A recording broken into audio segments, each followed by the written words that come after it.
في رياض تجويد Evil Sugar Radio, a weekly health, fitness, and nutrition podcast without the dieting, dogmas, and delusions. Evil Sugar Radio debunks popular diet myths and gives you the hard facts to take your health, performance, and weight loss to the next level. But beware, there's ice cream. Lots of deadly ice cream. Hey, welcome back to Evil Sugar Radio. This is Scott and Antonio. We got a special guest. He's actually a friend of ours. He is a former paleo, hardcore paleo dude who's now mostly vegetarian, and he is a triathlete. So we're going to do a show with a friend of ours and give you a glimpse into the lifestyle and the training of a high-performance triathlete. So let us introduce our friend CJ. CJ, what's up, dude? How's it going, man? Good. So thanks a lot for being on our show and taking a break from your, I know you're doing what are you doing, 6 or 7 hour training days? I mean, what are you doing these days?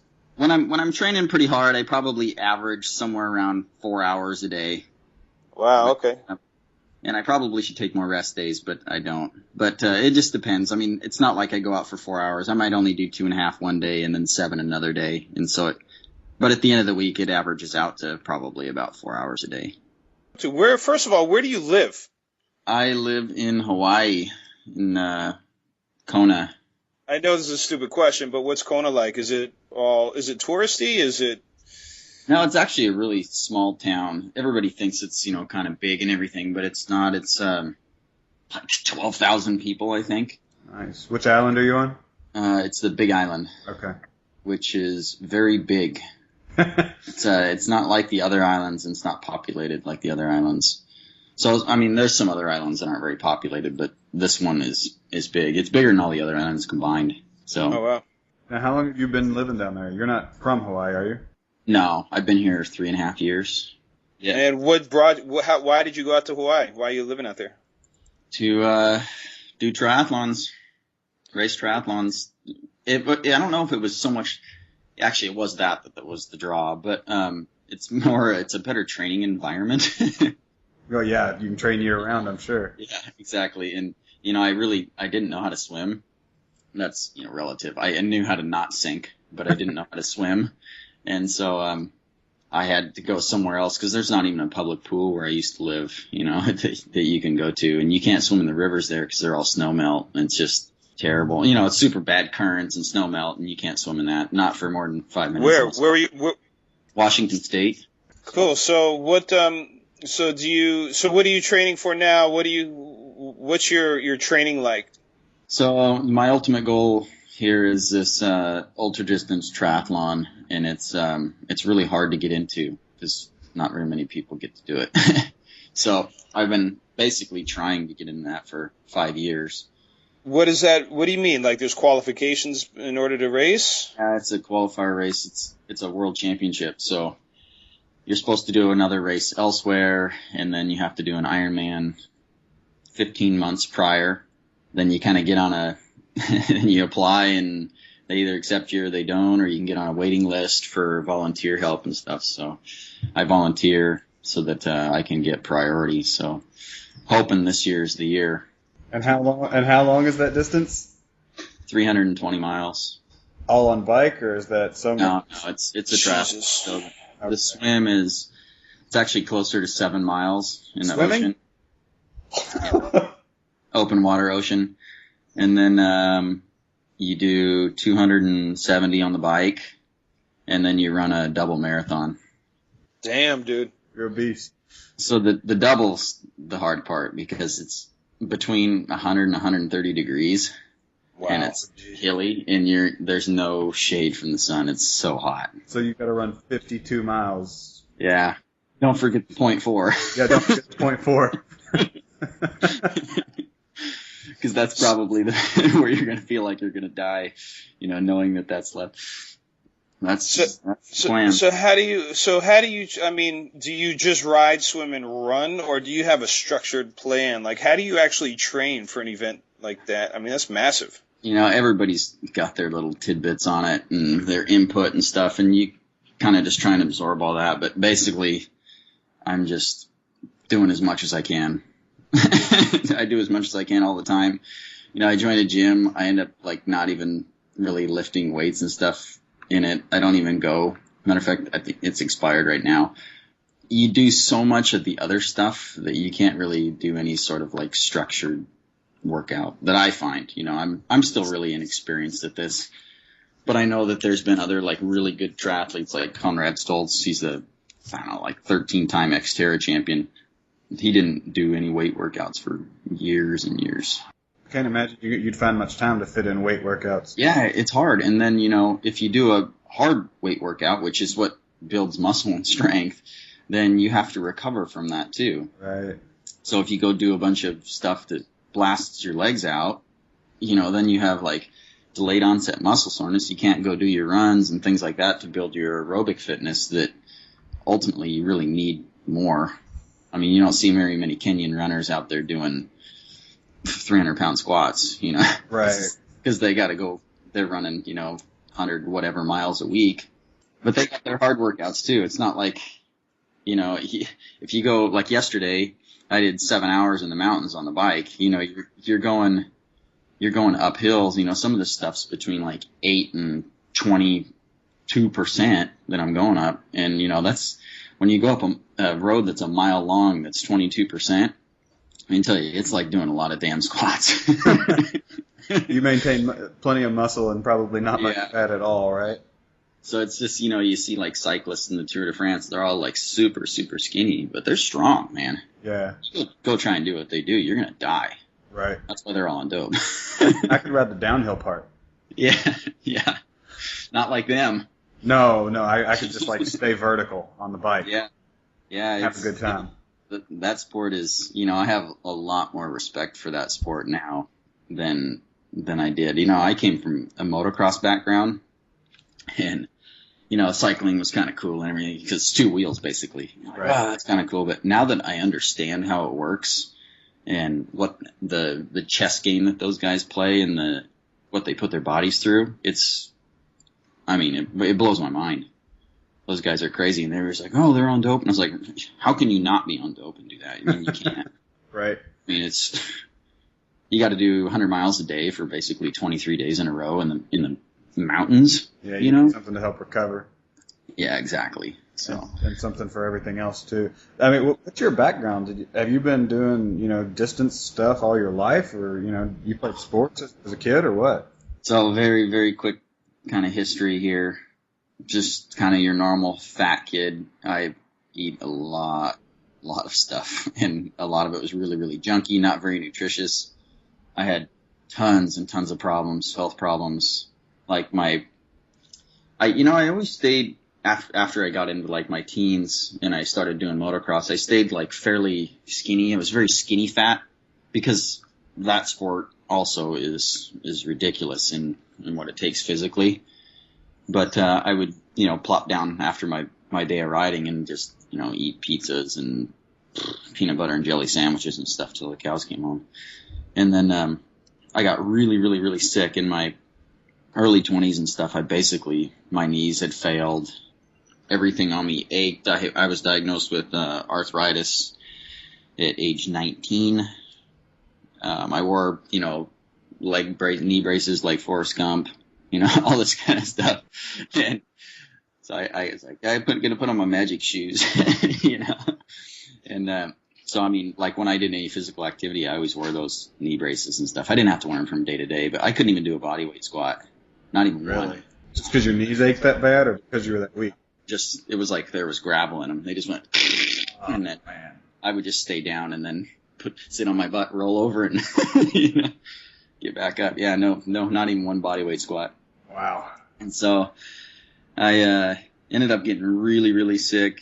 I was 27 and, just kind of almost like lost the will to live. It was that bad. I had just chronic inflammation in my body, chronic sinusitis. I had to wear all these things in my nose because there was just blood coming out of my head all the time. And I was on like 5 kinds of steroids for the inflammation, injected, inhaled, oral, prednisone. How old were you at this time? 27. Oh, shit. Yeah. And then I was on, muscle relaxers for back pain and got a whole host of supplements because of, IBS, and my guts were just a mess. So yeah, I was on, I don't know, I would say it was probably right around a dozen meds, and then probably another half a dozen supplements, allergy medications, every like 4 hours. And when I was little, I used to get allergy shots and stuff too, like once or twice a week, I think. Wow. So yeah, it just was falling apart. And I was like, I gotta do something. And so I kind of started to clean the diet up. It's really funny because when I started cleaning the diet up, it's not really that far off from what I eat now, like the food palette. But I got into it, and there was a lot of, I was doing rice and kind of oatmeal and things like that, and then big salads and a lot of fruit for like normal people, not like a lot of fruit compared to what I eat now, and I really started feeling quite a bit better.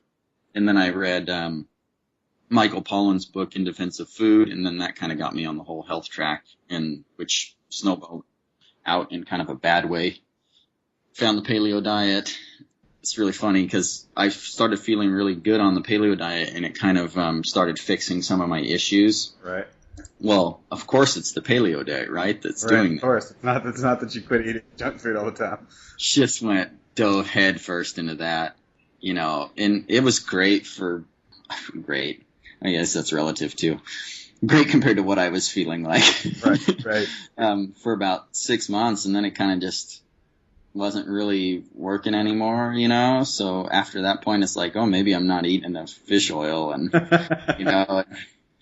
and then you start screwing around with other stupid stuff like zero carb, and it must be eating too many carbs or something like that, Right, because carbs are inflammatory, and yeah, I don't have enough energy. I must not be fat adapted yet, I think you and I probably met through being hard. Oh yeah, for sure. Bloggers, Yep, for sure. So, CJ, some people are going to say, this guy wasn't really paleo. He's just, he was a part-timer or whatever. So, what were you eating? How were you eating at this time? I was so paleo that there was nobody more paleo than me. At one point, there was a period of like probably, because I did it for like 13 months, like strict. There was probably a period of like 4 months where I was killing, gathering, and growing everything. And it wasn't because I was under eating, because on the paleo you can eat everything you want and I get fat. I was shooting birds out my window in the morning eating them for breakfast, So it was you hilarious. took it very seriously. I got pictures, man. So it just, one morning I had these squirrels that used to bounce off my roof about 4 o'clock in the morning, and the roof wasn't real insulated. So it was just like somebody was, landing softballs on the roof, because they jump out of the trees onto the roof. So they lived in like the awning deal or whatever. And I started sleeping with earplugs, and I had insomnia because I was paleo, And so anyway, I got up and got my 22 and walked outside. I'm standing in the driveway in my underwear. So I had like neighbors, but they're not like next door neighbors, but they're, they could still see I'm standing out there in my underwear, just waiting for these squirrels to come out on the roof. Shoot them on the roof. They roll off the roof, land, go in, skin the thing, throw it in the crock pot. Crock pot squirrel. Yeah. I got pictures of that too. Oh God. So, it was, I wasn't doing it wrong. The problem with it is that it just really didn't work. I mean, it works, but it just doesn't really, it works compared to what I was doing, total junk food. But I've tried it every different way but loose, like I said, everywhere from zero carb to, kind of normal carb. And it's just knowing the way I feel now, I couldn't go back to that, unless it came down to I had to eat that, an apocalypse or something, then. Right. But just shoot squirrels in the morning in your underwear to have fun. Yeah. It doesn't maintain the energy levels that I'm interested in.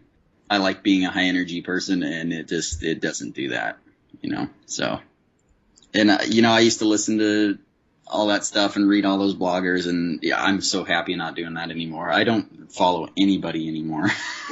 That's a good policy, is just to unfollow almost all the bloggers. Yeah, I just found my own path and just said, screw that. And I have to laugh at all that stuff. It's like watching Honey Boo Boo, you know, so I still have all those people like in my Twitter feed and stuff, and I scroll through there and you know, I can't stop looking at it because it's like funny. A train wreck.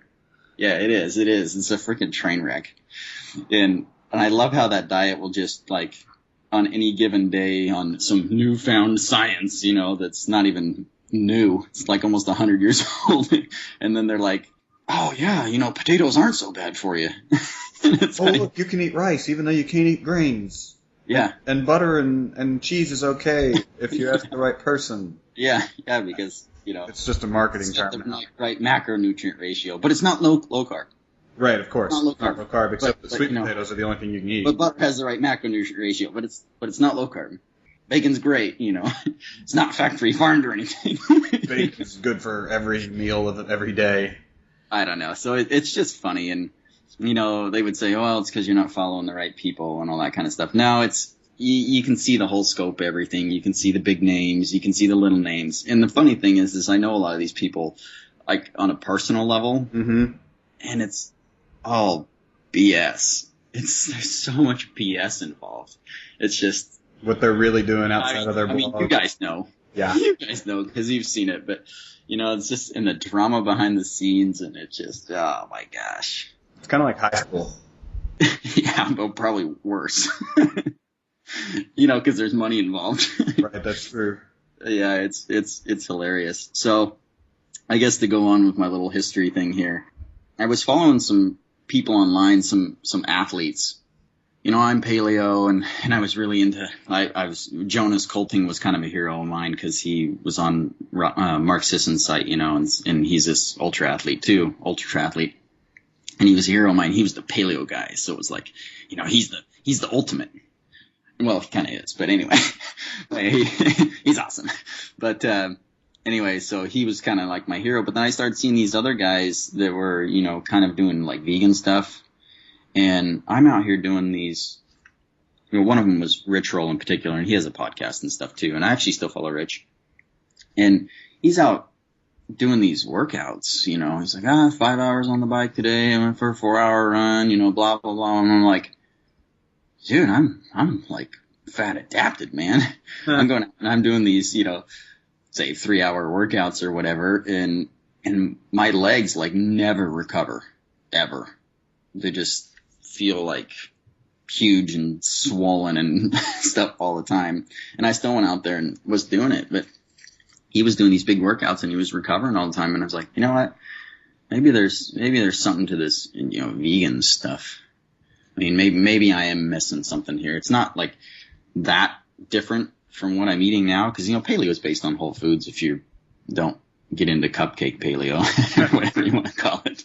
You know, you see some of these websites now that just crack me up. Paleo, and they're like, there ain't even a paleo thing on there. I'm sorry.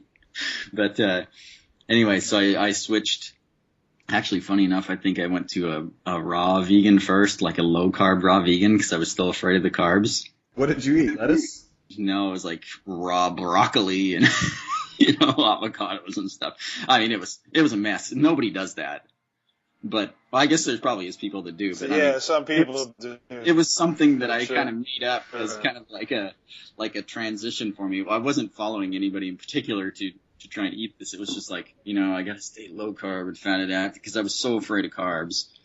It was funny. Cause I'll tell something. I was doing these workouts and I couldn't recover. So I ended up before work, I would make these smoothie things, and I was doing these, you know, long bike rides before work, like 45 miles. And I would tell myself I can have a banana for every hour I do a workout. A banana. Yeah, a banana. So I would go, okay, I'm going to ride 3 hours this morning. I'll put 3 bananas, and then I just blend like a gazillion tons of protein into the thing, you know, with 3 bananas. And then I wouldn't feel guilty about doing it because it was going to help me recover, you know. So 1 banana for every hour of workout. So anyway, so that was part of my transition phase. So anyway, I went to this like low carb raw vegan thing, and it wasn't working at all. I can't imagine. I kind of revisited durian rider videos, and I was like, okay, well maybe I'll try the fruit thing, and I'm just gonna have to throw my carb fear out the window. And really, after that, it's all history. It's like once I started doing that, I dropped the vegan thing. I only did that the high carb raw vegan for 6 months. It's fruitarian thing people call it sometimes. It's not fruitarian, but I did it for 6 months really strict, and then I dropped it because it wasn't my whole goal to follow somebody's little ritual and eating process. But once I got a taste of that, it was, that was it. It was based my diet around fruit, and that's pretty much kind of the only parameter that I really kind of stick by. So what do you eat now? What's your diet look like now to fuel all of these hours that you spend running and biking and swimming? It varies all the time. So I kind of, people ask me what I eat all the time. It really varies on what I'm doing. If I'm working a lot, it's really hard to maintain the whole fruit thing. It's hard to carry, especially when you're a bike commuter. Right. You put everything in a backpack, and by the time you get anywhere, it's a big pile of 130-degree mush with fruit flies in it already. And you're like, where the hell did these flies even come from, man? It's sealed in my backpack. But, it's the sun's beating on it, and it's just, so I can't do it. So I end up doing a lot of actually rice. I find rice is probably the best cooked carbohydrate for me, at least right now. Potatoes have a tendency to kind of give me, I don't want to say heartburn, but kind of a more acidic type thing. And then beans, I try to do a lot of beans and stuff, but I don't really like the way that they digest. They're a lot stickier and thicker. Not that I really want to give you a visual of that. And then they probably kind of give me the heartburn stuff the worst. Funny enough, like whole grain breads and stuff I do really well, even white bread, but I try not to eat that because there's like no nutrition in it whatsoever. But it's a lot of rice and stuff if I'm working a lot, because it's hard to do the fruit thing. But if I'm not working a lot, like right now, I'm focusing on training for the race. It's like, I don't know, 90% fruit, sweet fruits.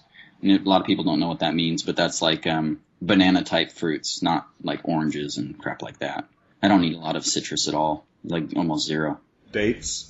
Yeah, I do dates when I can afford them. When you don't work, you don't have a lot of money, so it's kind of don't do that. But I do quite a few papayas, but mostly it's bananas. I mean, bananas galore. Like, I know this is a kind of a stupid question, but is there fruit available because you live in Hawaii? Like, can you just pick fruit when you're riding and stuff? Yes and no. So it's not, I can't pick enough fruit to sustain myself, but like when I'm riding, yeah, like yesterday I had out of the ditch, I had 2 mangoes, a guava, and that was just stuff that I rode by. On a lot of workouts, I still do the processed. That's kind of the only processed stuff I really eat is the kind of gels and stuff. Because on long workouts, I don't really want to stop because, you put 7 hours on the bike. By the time you get going and with all the stops and stuff, it's like a, 9-10 hour day a lot of the time. And so if you don't get up early in the morning, then it ends up, I got home at dark last night, because I get going at 10 o'clock. So I end up eating a lot of that kind of packaged stuff. And another reason I do that is because a lot of time in races, not really so much these ultra races because they have a support crew, but in the shorter stuff, you have to eat the course food. And course food is not food. It's gels and crap like that. Coca-Cola, whatever. And so if you have this purist diet and stuff and you put those things in, you might not do well with the aftertaste, or they might make you sick or something like that. So I just, shot blocks and stuff yesterday. You have to write a blog post about how you felt guilty about drinking a Coca-Cola too. Oh, dude, Coke is a superfood. It really is. A lot of people are going to totally discount me for that. But if you're an endurance athlete, Coca-Cola is a superfood. Yeah, well, it's what you need, straight sugar. Yeah, and those paleo guys that are paleo and they're endurance athletes, they're drinking Coca-Cola. You've seen it. But it's funny because, Jonas Colting's the paleo guy, and everyone's, oh, you know, paleo. And there's a video of him on YouTube before Ultraman. He's got a shopping cart full of 2 liters of Coke, you know?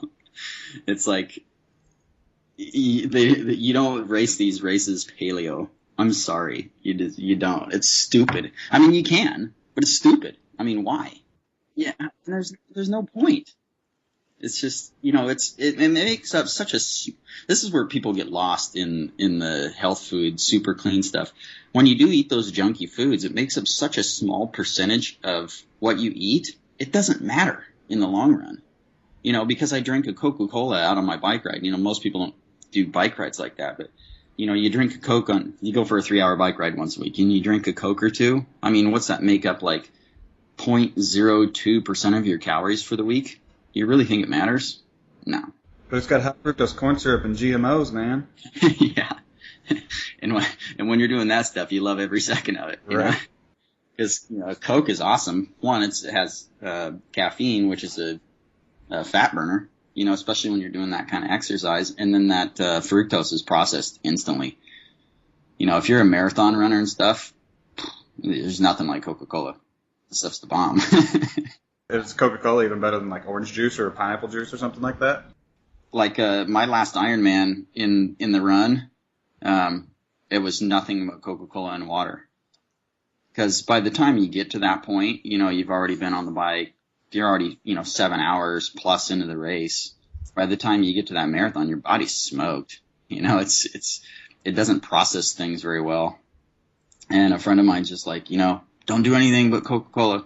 I'm like, all right. So I did. And, you know, I ended up negative splitting that marathon. What does that mean? The second half was faster than the first half. Okay. And, you know, just running on nothing but Coca-Cola and water.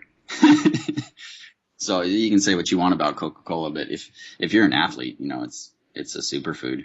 I don't think it should be a staple of anybody's diet, of course, because there's no nutrition in it. But yeah, it has its time and place. Right. So what about supplements? Do you use a lot of supplements or any supplements? Yeah, a few. Not regularly, but I take magnesium. Really, the only consistent one. I started actually taking that. What did I take that? Oh, I had a lot of cramping issues, and that seemed to help.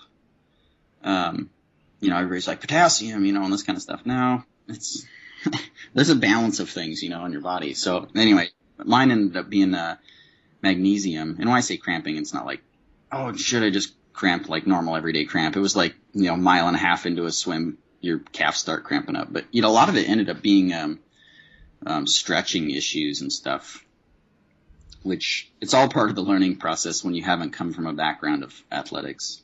So.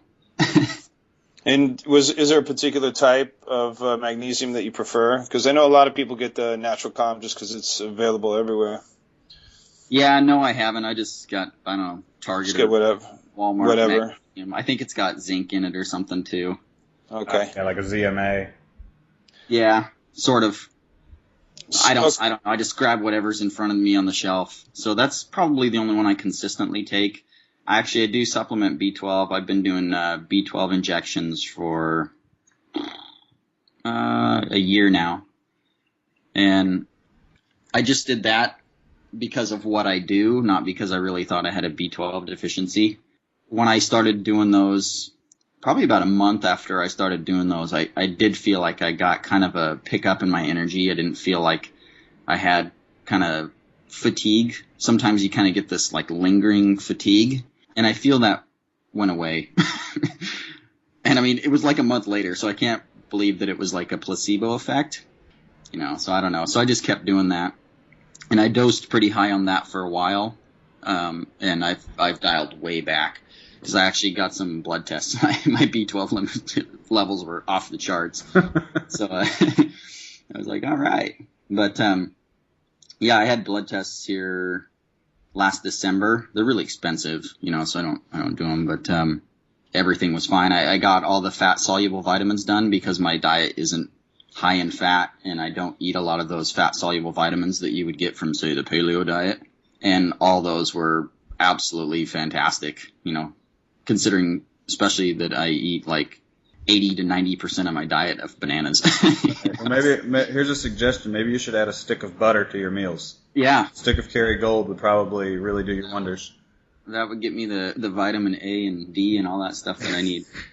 And only like 2,000 calories worth of fat. Yeah, exactly. That'll get me running like a gazelle. Yeah, right, of course. Yeah.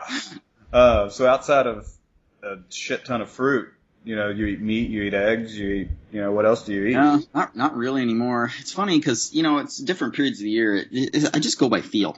So lately I feel like that I don't really want any animal stuff at all. And I'm almost really in like vegan mode now. The only reason I'm not like vegan is because I just like the flexibility. Right. If I go out, I don't want to worry about if there's animal stuff in something. It doesn't matter in the scope of things unless you're ethical, and I'm not ethical. I mean, it's as far as like, I care about animal welfare and everything, and I do my part not to make a big dent in that. But I mean, I'm not anti-animal products. They just don't fit in with what you're doing. Yeah, they just don't fit in for what I want to do, and I don't really find them necessary at all. So, I mean, there's like a carton of eggs in my fridge right now that's been in there for since June 1st. I mean, so they've been in there a month. I think I don't even know what month it is. That's one thing about Hawaii. You don't know what month it is. You don't know what day it is. You don't know what hour it is half the time because it's all the same, So anyway, there's been periods where, especially where I was riding the bike and I was trying to build a lot of strength, where I was doing 5 dozen eggs a week, and that was on top of my banana stuff too, and just was trying to get the cholesterol and the proteins and stuff from those, and they're almost always raw. I'm still a pretty raw guy, except for when I have to carry my food, and then like I said earlier, then cooking comes in really handy. Yep, and then it's tons and tons of rice, generally. Tons. I mean... So I know Durian Rider he's 30 bananas a day, right? How many bananas a day are you talking that you eat? I actually eat, a lot of the time, probably close to twice as much as him. That's bananas. Yeah. So, I mean, there's periods where, he's eating a ton, and we're probably, about the same. But I've seen all his, like, vlogs, his video logs or whatever, where he shows what he eats every day. And he's a lot of the time really shy of 4,000 calories, which seems like a lot to a lot of people. Even on my non-workout days or my non-workout periods, like weeks, if I drop below 4,500 calories, I'm not happy. I'm really, really hungry. So it's pretty much critical for me to get in over 4,500 calories a day, or I just end up being a slug and I'm thinking about food all the time and stuff. I don't count calories by any means, but I can eyeball stuff. I counted calories for so long that I would just look at stuff and know, and I can just think, well, why am I feeling like shit right now? Well, okay, I only had 900 calories for breakfast instead of 2,200. And then I haven't had my 1,000-calorie snack in between there, and, so that's kind of the way it works. I guess I emotionally eat. I eat when I'm hungry, and I don't when I'm not. And if I've had 3 or 4 days of 7,000-8,000 calories a day, then I might have a day where I only need 25 or 3 or something like that. It's all balanced. It all works out in the end of the week. Yeah, on average you're eating 4,500 plus a day. Yeah, I can count up most every day, and if I felt decent that day, I had at least 4,500 calories, and that's non-exercise days. That's non-exercise days. That's non-exercise days. That doesn't work for exercise days. What's an exercise day look like? An exercise day is really, really hard. So like a yesterday day, that bike ride, it was slow. So it was only about 3,500 calories expenditure.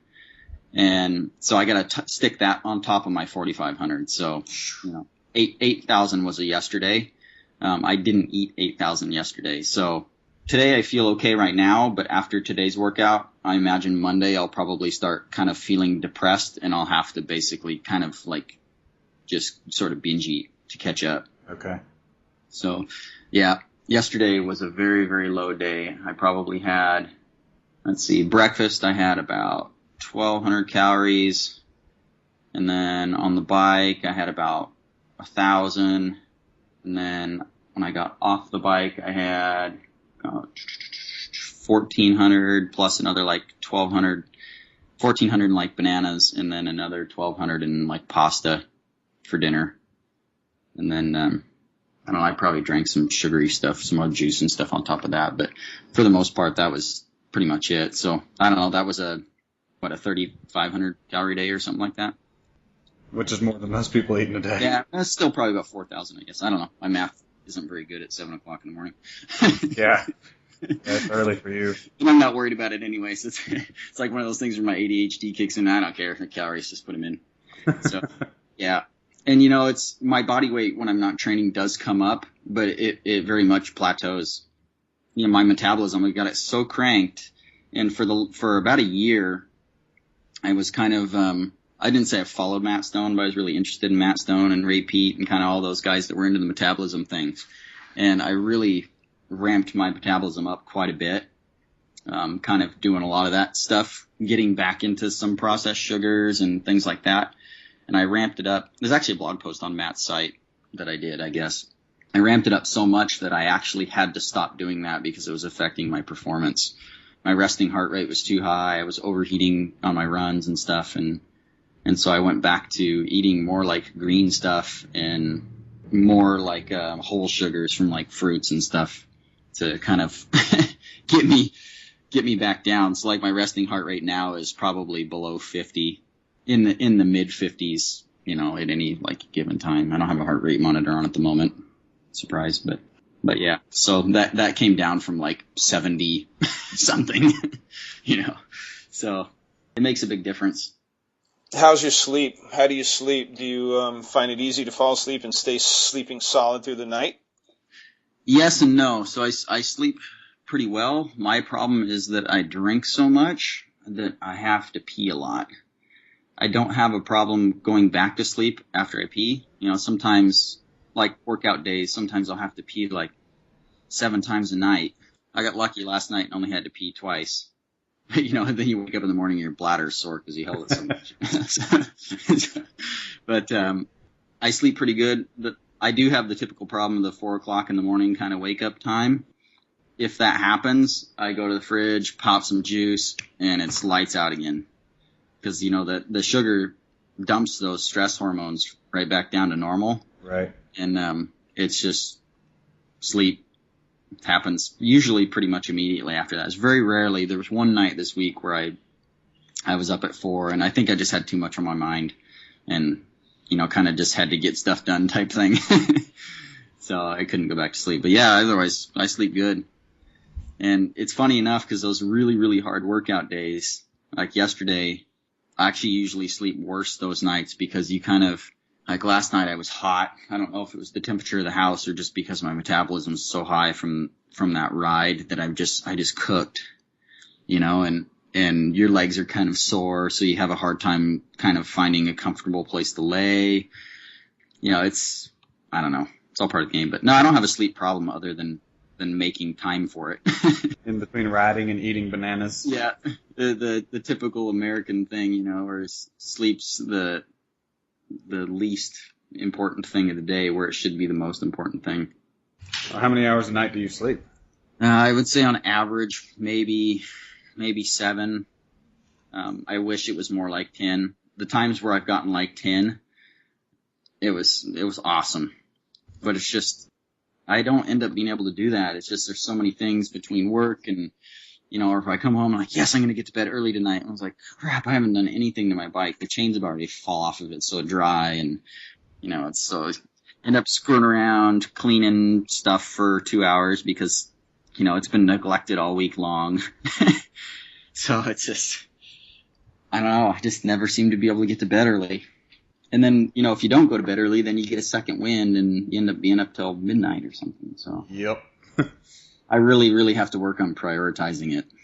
Yeah, sometimes I think I need to start doing, like, you know, I like you were talking about, I'll wake up sometimes at 4 or 5 in the morning and have to pee, and then I can't fall back asleep. Like this morning, I woke up at 5 a.m. I managed to fall back asleep around maybe 8 and sleep till 9, I just need to, when I'm walking past the refrigerator going back to bed, which is upstairs, then I get in bed and I'm laying there awake and I'm like, I should have some juice, but I really don't feel like walking back downstairs. Yeah. And instead, I just need to slug some juice down and fall back asleep. So funny enough, nights where I know I really need to sleep, I will actually put juice by the bed.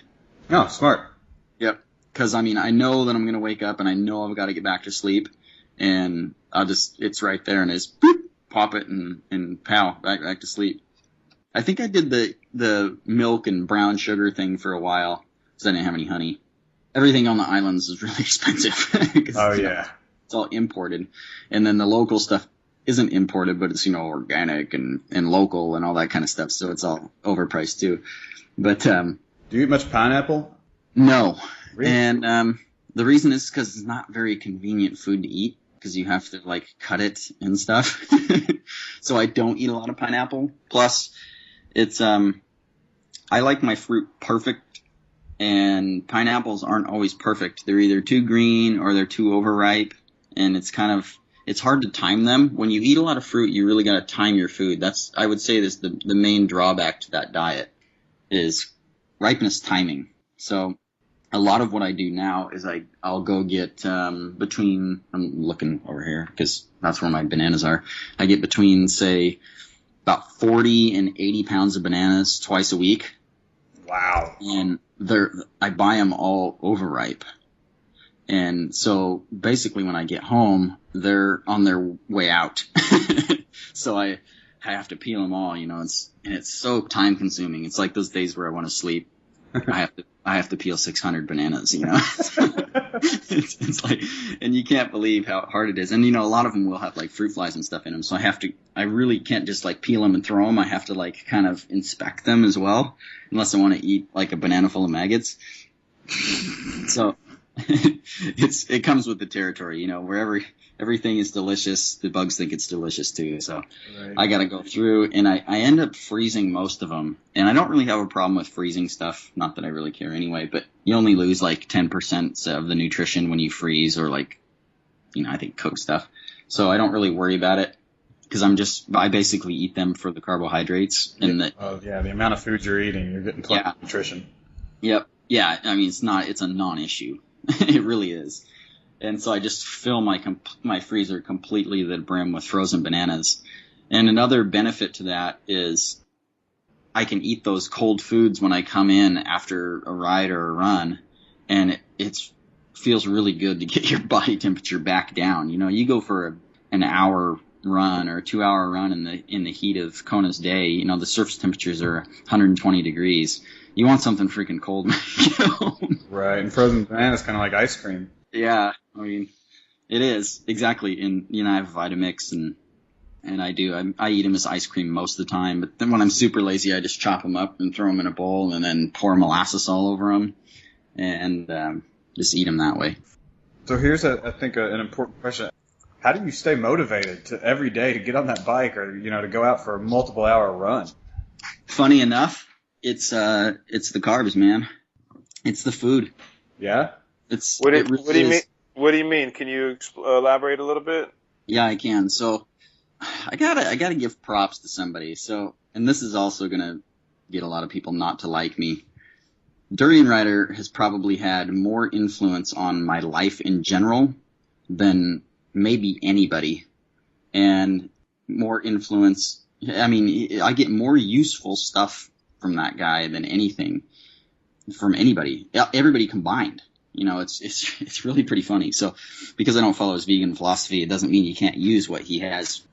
He always tells people to carb the F up, and it's true. When you are carved up, you are much more motivated, especially starches. I have a little bit of problems with the motivation, but the fruit stuff, if you're eating the fruit stuff, man, you're motivated, and your body isn't looking for fuel. It's you have it, and it knows that you're going to give it to it. And my body does. It knows I'm going to give it to it because I never starve it. It's like, I don't just eat for the sake of eating, but whenever I'm hungry, I eat, and so it knows it's going to get what it's going to get.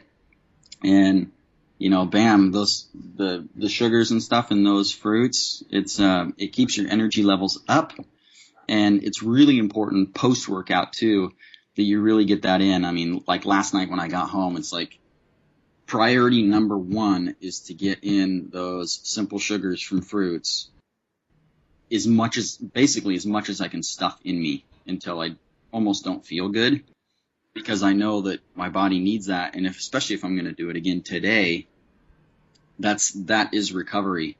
And those sugars will keep me motivated that I can go do it today. I feel way better today than I expected to. Like last night, I wasn't really feeling that well. And what happens is your energy levels get tanked and you start getting depressed. And those sugars really do, kill your stress hormones. Just like, in the middle of the night when you're sleeping, the stress levels just fall. And you get like less emotional and more motivated again. I don't know. It's kind of hard to explain. I mean, I guess it makes sense. If you've got energy, you're going to be motivated to do something with it. Exactly. If you don't, you're going to sit around like a slug. Yeah, and you're starving, because you're worried about eating too many carbs or whatever. It's just crazy. I don't eat a lot of processed sugar. I don't because it doesn't have any nutrition in it. But if need be, I will take it. I'm not, if I'm feeling like low and the only thing I have for sugary stuff is Coca-Cola or something along those lines, I'll slam it. Yeah, I don't care. The whole health food thing comes second, and my body's energy levels come first. And, I know I don't do that all the time, so it doesn't matter to me. I guess you're using nutrition in the sense that a lot of the bloggers use it, but I'd say that for what you're doing, that, Coca-Cola does have a lot of nutrition because carbs are nutrition. Yeah, exactly.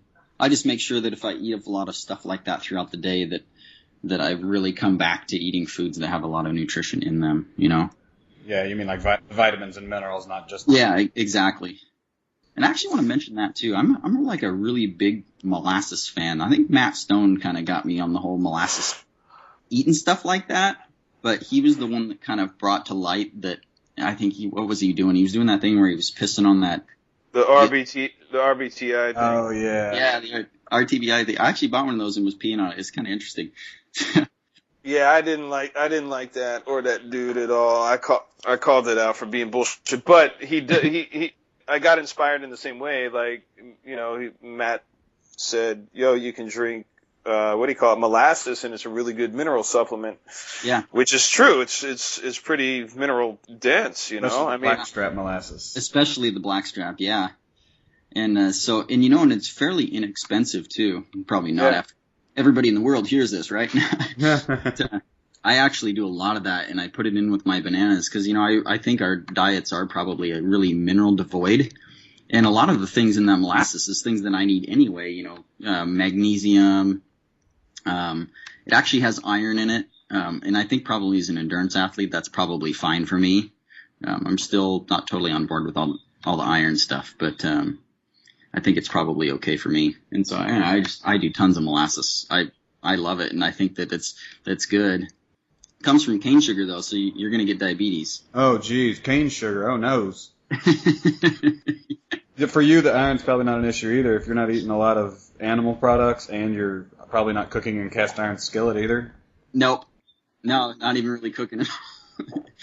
A crock pot or rice cooker, that's about it. And the crock pot's a new thing again. But crock pot comes in handy, man. I like that thing a lot. How's the Hawaiian squirrel taste? They don't have squirrels in Hawaii. Really? They have mongoose. Ah. Oh, jeez. Yes. Ricky Tikki Tavi. I don't know if you've ever seen a mongoose before, but it's like a rat with a squirrel tail. And they have these like big fang things. They're really a creepy, crazy creature. They're not an indigenous species here, so it's they're an invasive species. So there's tons and tons of them because they have like zero natural predators to get them. And they brought them over here to kill the rats in the sugarcane fields. The only problem is the rats are nocturnal and mongoose are not. Oh, nice. And they don't eat rats. So now you got rats and mongoose. Yeah. So we have these geese here that are called nenes, and they don't fly. They nest on the ground and stuff. And the mongoose is like helping the nene on its way out because it likes to eat the nene eggs and all this kind of stuff. And yeah, it's funny. We have lots of goats here. Damn. and cheap. But a lot of those animals and stuff are all brought in. Right. So they're not indigenous. No, the indigenous stuff's in the ocean. Right. So do you eat, obviously you don't eat a lot since you don't eat animal products, but can you get the good seafood there? Do you eat much of it? I don't eat hardly any of it. The one thing that I do eat from time to time is called poke. It's basically raw fish, and it's not always raw fish, but generally it's either cubed tuna or marlin, and they just like chop it up into pieces, and then they mix it with onions, and I don't know, there's about 1 million different ways to make it, but it's basically salt, like green onions, I think a little bit of sesame oil, and raw tuna. Kind of like ceviche, yeah? Yeah, sort of. Yeah, I think I've made it before with like coconut milk and lemon juice and carrots. Yeah, that's ceviche, yeah. I think it's basically marinated and the lemon juice kind of like cooks ceviche. Yeah. Poke's not. Oh, okay. It's just cubed tuna. So I generally try and go for the tuna versus the marlin because of the heavy metals thing. The marlin's like a big predator fish and it lives longer, so it supposedly accumulates more of that stuff. But I actually like the marlin poke better, I think, which is I'm in very much in the minority on that. But maybe it's because it's cheaper. That's why I like it better. Marlin's cheaper than tuna. Yeah. That's unbelievable. Yeah, because tuna's so popular, and these marlin, they're so huge that they catch these fish, and then what do you do with it? CJ, I want to talk to you about recovery and regeneration. What do you do? I mean, do you do anything specific? Like, I know Ben Greenfield is a big paleo triathlete, and he uses a magic bracelet. And yeah, he sells it too. But do you have anything in particular? Like, what do you do to recover or regenerate if you're doing these crazy sessions all the time?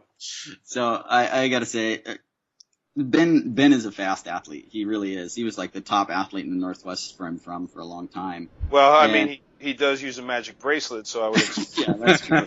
And I think he was maybe a little bit more sane before he got into the whole big money thing, and advertising on Jimmy Moore's website and stuff like that. But I've met him. He's kind of a strange cat. He wouldn't remember me, but I have met him in Ironman. But I don't like what he's pushing, but I'm telling you, man, it's just like post workout. It's just fruit and lots of it, and I don't really worry about protein at all. Every once in a while, if I really feel like I blew myself out, I will add a little bit more protein into my like shakes and stuff. But your body can't metabolize that much protein anyway. If you read like the Brad Pilon stuff on protein, you don't need a gazillion grams of protein a day. I do way more exercise when I'm in training blocks than most people, and I'm still getting, maybe only 50 to 80 grams of protein a day and recovering. So, I mean, wow. Yeah. I mean, almost all my protein comes from either bananas or if I ate rice, actually rice and beans and grains and stuff actually have a fairly high amount of protein in them. What about massage? Do you seek out massage or do you stretch or do anything in particular? I got into foam rolling for a while and I thought that was really great. I don't know. I'm still really trying to find my place in all that. I can't afford massage. It's just too expensive for me. I would love to get it. I believe that it works really, really well. I do go to the chiropractor to get my back straightened out from time to time. And I have a lot of back issues, probably from all my motocross crashes, the thousands and thousands of those from my younger years. But I foam rolled, and then, I think I ended up doing it too much, and maybe it even caused injury. I think maybe I need to stretch a little bit more, and I'm really bad about that. Oh, me too. Hip flexors. My core strength is really weak. I really need to start working on my core a lot more. I was good about it for a long time years ago, but then it just hasn't, it's become a non-priority, for the bike and the runs and the swims, because I'm trying to work on my technique on all those things and get in the workouts. And there's only just so much stuff you can do. It just gets overwhelming trying to do 3 sports. It really does. Because you're trying to do all of them, Well, and core strength is pretty important. I mean, I remember when I was running track, and you're running a quarter mile sprint, And at the end, where you start failing is in the core, and your shoulders start slouching, and you start closing off your lungs. Yeah. It's huge, and I really need to work on it. And maybe this today will help me. But a lot of time you're just so tired you don't have any time left for it. Right. Or like you just climb mountains all day on the bike and your back's already kind of sore from riding out of the saddle, and then you get home, it's like, jeez, I don't want to do sit-ups or ever. It's like all I want to do is freaking eat and lay on my bed and I don't know, watch a brainless movie. So CJ, we like to ask our guests a couple of questions to get their perspective on this diet and fitness industry. What do you think the diet and fitness industry as a whole, how do you think it could improve and do better? How could it improve? I don't know. It's just so full of marketing hype first and everything else second. Like I just said earlier, it's like watching Honey Boo Boo, man. You just can't take your eyes off of it. At the same time, it's just so full of BS that I can't listen to hardly any of it anymore. I don't know. I think it should be more into helping people probably like find their own way than it is trying to shovel stuff down people's throats and you're doing it wrong type things, Yeah, I mean that's a dominant message: is everyone's broken, you're doing it wrong, and here's 5 things you're doing wrong, 10 things you should fear. Yeah, it's and nuts, man. The problem is that a lot of time people are doing it wrong, but I don't know. There's some sort of a line in there. I was actually going to write a book, kind of based on this idea where it was teach a man to fish type thing, but I just couldn't figure out how to just put it all together. Because I'm a very analytical guy, and but I'm not good at kind of like flowchart type stuff. And I just couldn't figure out how to get it together and stay on track with it. I get off, you probably have noticed by now, I get off on my little tangents and get going in the completely wrong direction. I didn't figure that I could ever finish the book, and it wouldn't be 40,000 pages long, and everybody would be lost. So it's just. This is a pretty common issue with people who write. I think that they should just focus more on happiness and making people happy instead of trying to tell them what to do. And what do you mean? Like, can you elaborate a little bit? Yeah, so I'm gonna go back to him again. It's like Durian Rider. You watch his videos, and he of course pushes his vegan message thing and eating high carb, but at the same time he's like, do this because it will make you happy. Do what makes you happy. And he's really the guy that kind of sunk that into me. And it's like, quit doing shit that you hate, to impress people that you don't care about. And so, I've really taken that to heart. And that's kind of the way I approach everything now. If I don't like eating something and I'm eating it because I think it's healthful, then I just don't eat it anymore. I find another way to eat it. If I don't like a particular exercise, then I'll do a different exercise to get kind of the result that I want. It's just, I don't know. It's just more, it needs to be more like teach a man to fish than to just like counting carbs and counting fat grams and, doing structured stuff. And here's 37 foods you can't eat.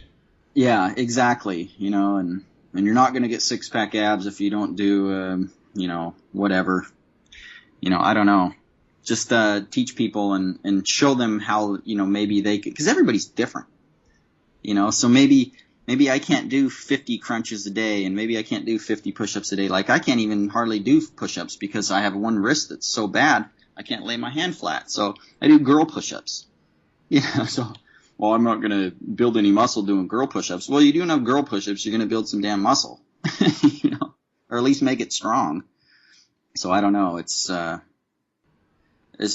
mostly just kind of the marketing stuff that I have problems with, and that's a lot of my problems with the whole, especially the paleo thing, where it's like, oh, this is the best way to eat, but you got to eat, our proprietary blend of supplements that's $129 on auto ship. you're not going to be healthy, you know? And so it's just crazy. Or this protein is paleo, you know, and I don't know. It's just, you know, just push the message that paleo is real food and to eat real food and not just, you know, a bunch of cupcakes with almond flour and, you know.